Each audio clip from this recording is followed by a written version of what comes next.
Hello everyone, मैं हूं doctor M Arif BDS MDS और आप देख रहे हैं ओरल कैंसर सीरीज़ का पार्ट 8। दोस्तों, पिछले पार्ट में हमने बताया कि ओरल कैंसर से पेशेंट की मौत नहीं होती है। हाँ, ओरल कैंसर से पेशेंट की मौत का गहरा संबंध ओरल कैंसर की स्टेजेस से होता है कि कितनी लाइफ हो जिएगा। तो जी हाँ दोस्तों, आज इस पार्ट में हम बताएंगे स्टेजेस ऑफ कैंसर और उसकी प्रोग्नोसिस के बारे में।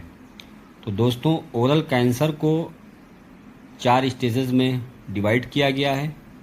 स्टेज 1, स्टेज 2, स्टेज 3 और अगेन स्टेज 4 को 3 पार्ट में डिवाइड किया गया है, 4A, 4B और 4C। दोस्तों, स्टेज 1 के कैंसर की प्रोग्नोसिस अप्रॉक्सीमेटली 95% तक है। मतलब अगर पेशेंट का कैंसर अर्ली स्टेज में या यूं कहें स्टेज 1 में ही डायग्नोस हो जाता है तो ऑपरेशन के बाद पेशेंट एक आम इंसान की तरह एक नॉर्मल लाइफ जी सकता है।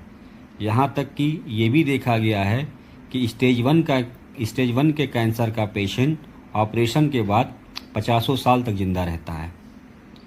अब आते हैं स्टेज 2 पे।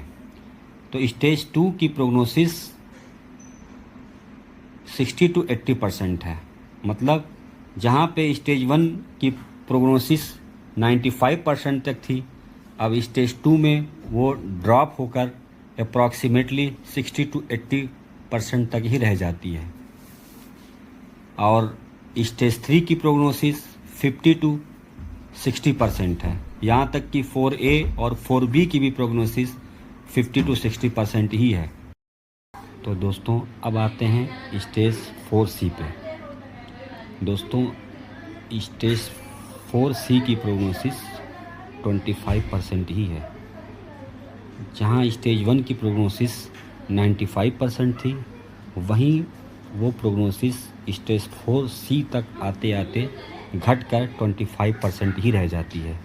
तो दोस्तों, अगर आपको कैंसर डिटेक्ट हुआ है और वो अर्ली स्टेज में है तो उसको 4C तक ना जाने दें और स्टेज 1 में ही उसको ऑपरेट कराकर एक नॉर्मल लाइफ जिएं और अपने जीवन को सुरक्षित करें।